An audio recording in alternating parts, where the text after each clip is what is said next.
Well, good morning. We're on the trail here this morning, and just to provide a few insights to you today. What I've been thinking about lately, the other day I was chatting with an entrepreneur, had been in business for a long time, had actually built a fairly successful business, but he had sort of reached the plateau where he really couldn't grow anymore. And we were chatting about, his exit. He was getting a little bit burned out and felt that it was time to kind of move on. He really didn't want to retire, but he felt that he had sort of reached the level of his competence.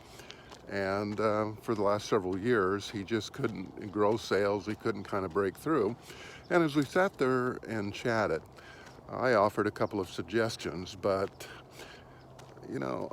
after we finished up our meeting and I was reflecting on our discussion, it became obvious to me that, he falls into this category of this awkward place between being an entrepreneur and being a small business owner. And I'd like to chat a little bit about that today, of kind of what the differences are.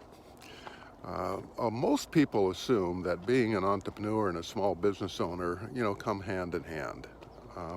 But they really don't, because being an entrepreneur and being able to execute as an entrepreneur is an entirely different mindset than being in a small business.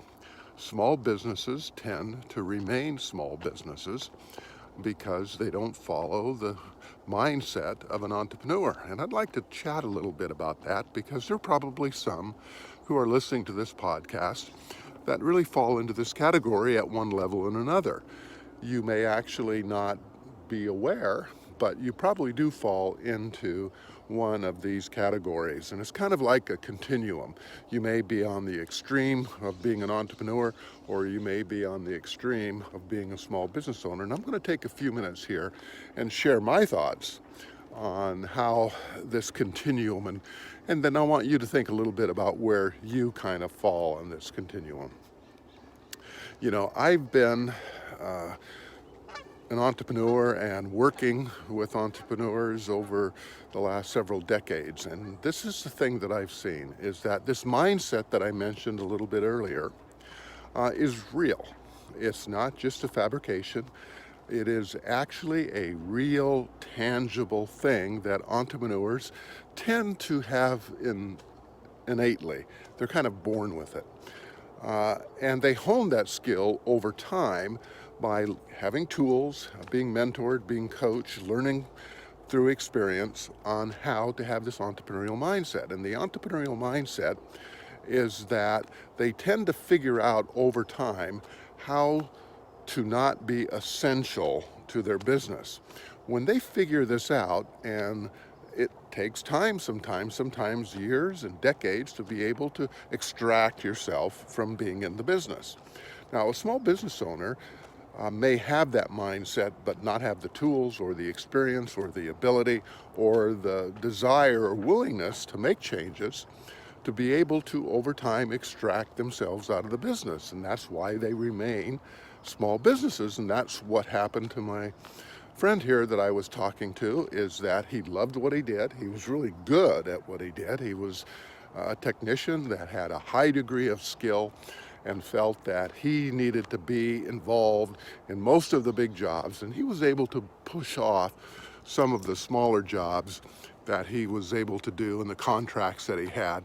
He was able to, push off some of these to other people. But when it came to the important work, the real profitable work, he felt that he needed to be involved. And so he was immersed in the details of those contracts and was really unable to extract himself from the day-to-day operations of the business. And that, quite frankly, is where he hit this plateau. He could only do so many contracts on an annual basis. And as he, felt that he was just frustrated that he just couldn't get beyond this revenue mark that he had, and it was several $1 million, and he just couldn't break through that no matter how hard he tried.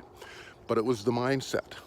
It was really the mindset that was holding him back. The mindset of that he had to work on these contracts and be involved because they were big contracts, they were important contracts, they were key customers.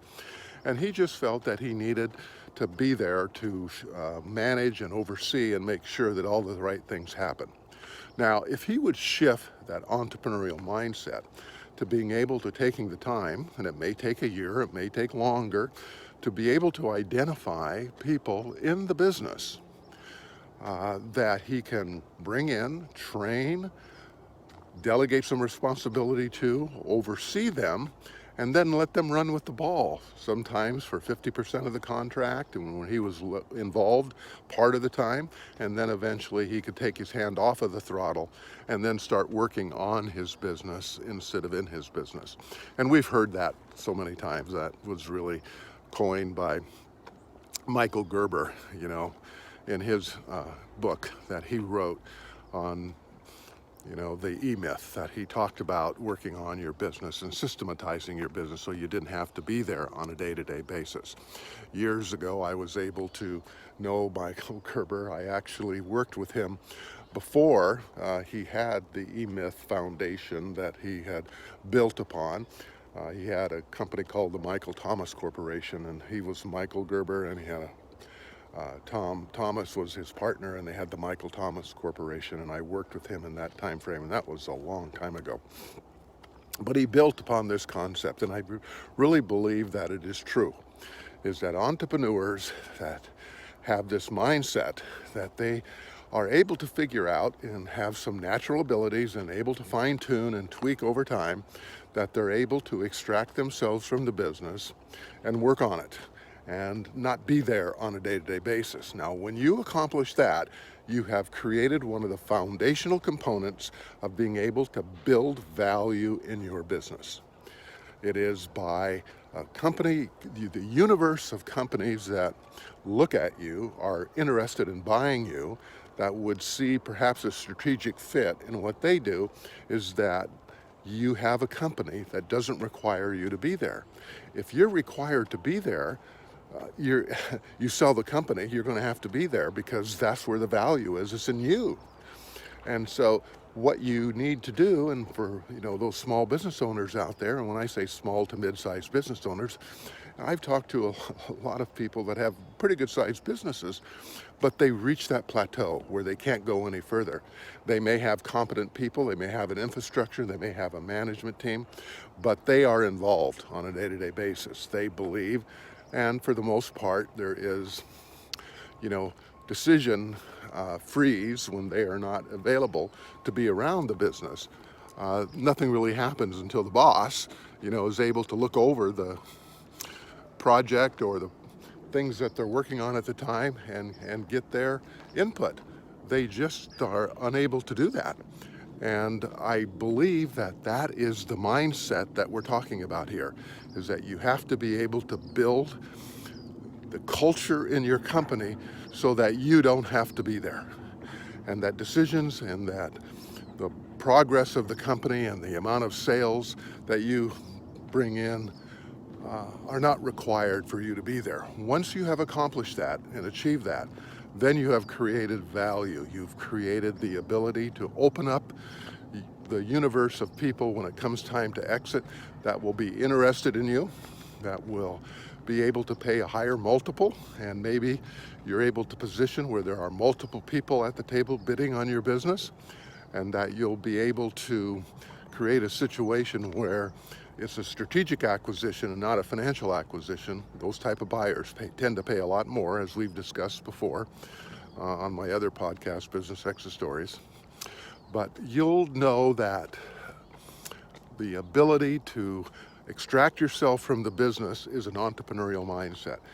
The entrepreneur is able to grow the company and train and put systems in process, and he may not be able to do that on his own. He may have to have a partner or a co-founder that has those skills, or hire people that have those skills, but they are the people that execute and make the trains run on time, and that he doesn't have to be there.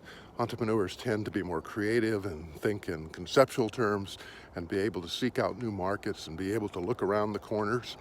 That is the entrepreneurial mindset, but you can't do everything. And so my takeaway from this business exit insight is that once you create that value where you don't have to be there, you shift from being a small business owner that has to be there on a day-to-day basis, that has reached that plateau of sales and the amount of things that you can do on a day-to-day basis, and you shift into an entirely different gear where you create scalability in your business. And once you create scalability, you create value, and once you create value, you open up that entire world of buyers that you're going to be able to appeal to when it comes time to exit. So that's my business exit insight for today. We'll see you on our next episode.